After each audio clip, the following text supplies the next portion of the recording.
16. And another Hiram helped Solomon in the building of the temple in Jerusalem. 1 Kings 7, 13 through 47. 2 Chronicles 2 and 13 and 14. Jesus healed a Syrophoenician woman's daughter in its regions. Mark 7, 24. Now that woman that the Lord Yahushua healed the daughter was an Israelite. She was just living in that land at that time, all right? Go ahead. Paul visited Christians there. Acts 15 and 3. So who are the Christians? Israelites. So you had Israelites living where the Phoenicians, the Canaanites were living. Because when you go back to the history, it said that the Canaanites had that land. That's why it was called the land of Canaan. And the Most High said we were to take that land and push them out and destroy them. So you had Canaanites living on the sea coast, mainly Tyre and Zidon, just like the brother read. So you still had Canaanites back there. And then you had Israelites living in those lands, and they were mistakenly called Canaanites. Like, what's this one?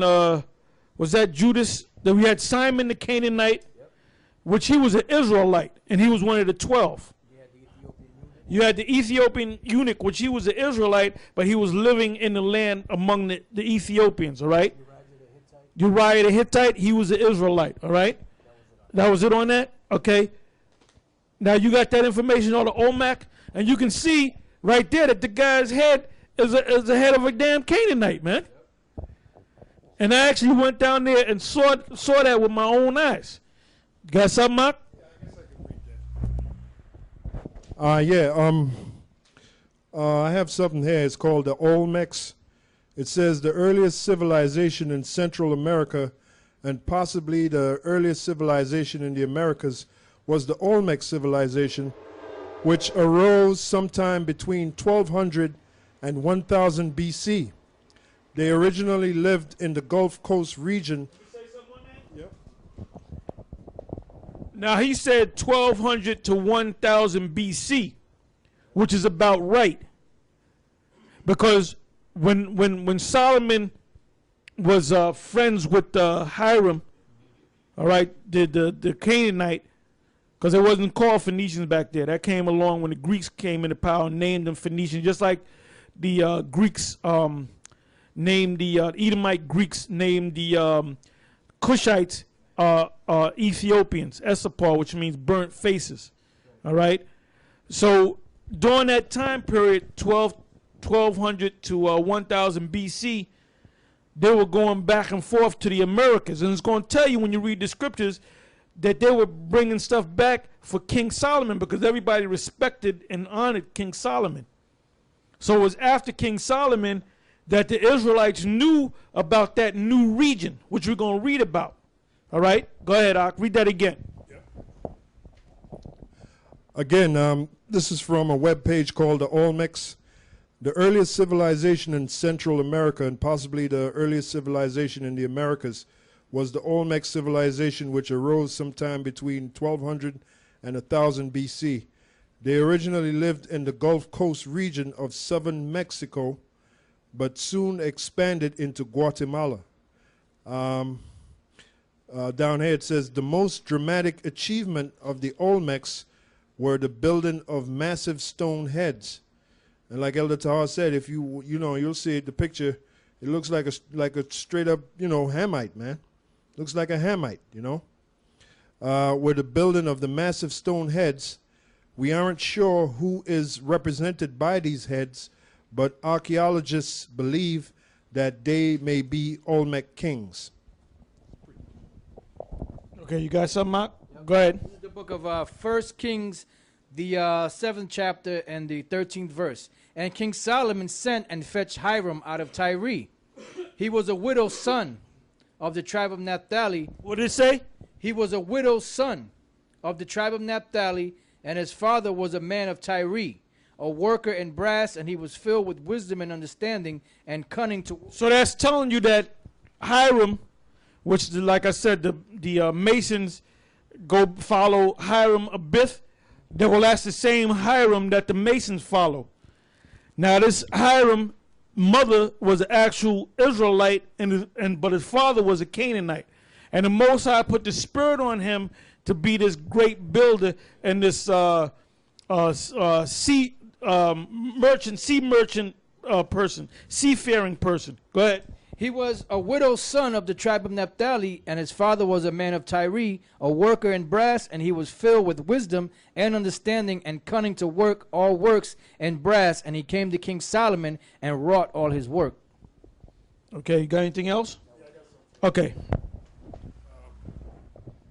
Yeah, this is from Wikipedia page on Phoenicia. It says the Phoenicians often traded by means of a gallery, a man-powered sailing vessel, and are credited with the invention of the bereme. So the point is they were known for that sailing, for sailing, They were known for traveling in ships, the Phoenicians. Okay, let's read on. All right, this is back in the Zondervan's Bible Dictionary under Phoenician. It says the term. It says migration of Mesopotamia region during the 2nd millennium BC. They became great seafarers, establishing colonies at Carthage and Spain, and perhaps even reached England. They were famous shipbuilders. And Ezekiel 27:9, and carpenters, 1 Kings 5 and 6. Its most famous cities were Tyre and Zidon. Its region was polytheistic and immoral and was brought to Israel by Jezebel. Now it said that they were seafaring men, and it says that they were famous shipbuilders. So over here, when you look up in the same Bible dictionary, this is where Esau got this whole maritime rules, law of the sea, maritime admiralty. They got that from the ancient world, man. Anything the new world got, they got it from the old world. They got it from the ancient world. Go ahead. This is under ships. It says the Israelites were an agricultural, not a seagoing people, because the coastlines of Palestine was harborless. Small fishing boats and ferry boats were used on the Sea of Galilee and the Jordan. Solomon had a fleet at Ezion Geber. Hold up. Solomon had a fleet of ships. So Solomon had his own navy. Go ahead. It says, but it was composed of Phoenician ships and manned by Phoenician crews. Yeah, because the Lord put the spirit on the Phoenicians to be seafaring folk. Go ahead. Right. It says, but it was composed of Phoenician ships and manned by Phoenician crews. Jehoshaphat's fleet was shipwrecked. King Jehoshaphat had his own fleet. But they didn't go out to the other side of the world. They had them damn Hamites, them Canaanites and Phoenicians go out there, man. Go ahead. It says, Phoenicians were the great navigators of the ancient world, traveling as far as Cornwall for tin and to the Canaries. Egyptian boats were often built of bundles of papyrus. Romans used Tyremus and Quincaramus for warships and large ships.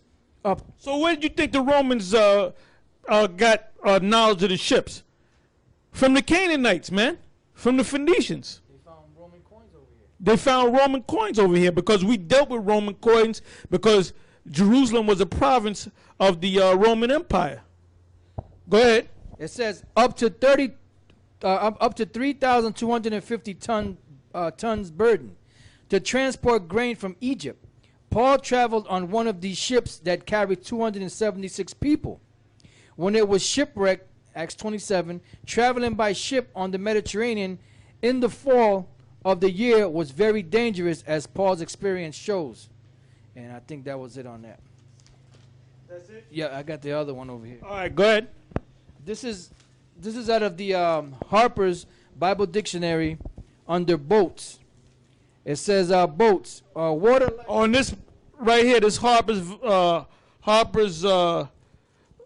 the new one is Harper's Collins, which is bullshit, man. This right here is from 1985. Okay, so I had to go on eBay and get this book because I had this book, but the bag that I had all my books in was stolen. Somebody broke into my car and stole it years ago. So I had to go on eBay to get this book, and I got this book from somebody. All right. So we're gonna go into this book. All right. So this is under boats. It says boats, water-light vessels for traveling on water. In the Bible, Noah's Ark, aside the inland origin of the ancient Hebrews, is apparent in the infrequent Old Testament references to boats and sailing. Certainly, they knew traders and seafaring, and it gives a whole bunch of scriptures, and were acquainted with travel by ship for peaceful purposes. The Egyptian ambassador, the Chaldeans rejoicing in their ships, Hebrew text unclear, Jonah fleeing God's will, or for making war. Sea peoples, a gallery that cannot attack a town. Roman warcraft to destroy Antiochus IV Epiphanes. The Egyptian army supported by ships. The Seleucid army landed at Tripoli. Solomon relied on the experience of sailors employed in a commercial fleet of... These were Canaanites. These were Canaanites. Go ahead. It says Solomon relied on the expertise of the sailors employed in the commercial fleet of Hiram of Tyre for transporting the materials for the temple. And then it says, and on Hiram's sailors for navigating the fleet supplied by him at Ezion-Geber near Elath on the Red Sea. These seagoing ships traded at faraway Tarshish and Ophir for large amounts of gold for Solomon's treasury. Jehoshaphat attempted to emulate Solomon's achievement and ended disastrously. Inland waters were the home of crafts like the ferry boat, and carried King David, newly crowned, across the river Jordan at Gilgal. In New Testament, fishing and travel across Lake Tiberias, the Sea of Galilee, are commonly reported. On one occasion, Jesus used a fishing boat as pulpit. The Mediterranean travels of Paul were beset by shipwrecks and becalmed seas, especially his final voyage to Rome. His trips were made on trading vessels and as grain boat running between Alexandria, Egypt, and Puteoli, Italy. Evidence from the ancient world. Artifacts recovered by archaeologists in the area occupied by the ancient Hebrews and the history of water transport in the ancient Near East corroborate this picture of the Hebrews as landlubbers. Other peoples, however, plied rivers and seas in boats from earliest times. The oldest known model boat, for as early as 5000 BC, was found broken and left on the floor below a series of 17 temples at Eridu in southern Mesopotamia by about 4000 BC. There is evidence from southern Iraq and southwest Iran for cargo carrying boats, small boats for local passengers, traffic with little freight, and an intermediate type that could carry both passengers and some freight. The sail was probably in use and trade by sea was underway. The earliest certain representation of a sail comes from Egypt and belongs to the end of the pre-dynastic period, circa 3200 BC. No doubt the Egyptians did invent their sail quite early, because a boat carried downstream on the Nile could always take advantage of the prevailing wind from the north to sail back upstream. Yeah, so we get the point right there that Esau didn't make up nothing, man. He got this from the ancient world, from the people of the ancient world. All right? All right, go ahead, Ak. All right, this is from a webpage, History Mystery, Ancients in America.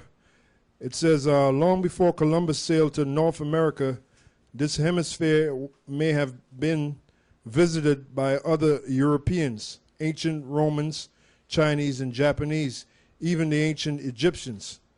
In 1492, Columbus sailed the ocean blue. Many of us learned that rhyme, part of a longer history poem when being taught in school that Christopher Columbus discovered America.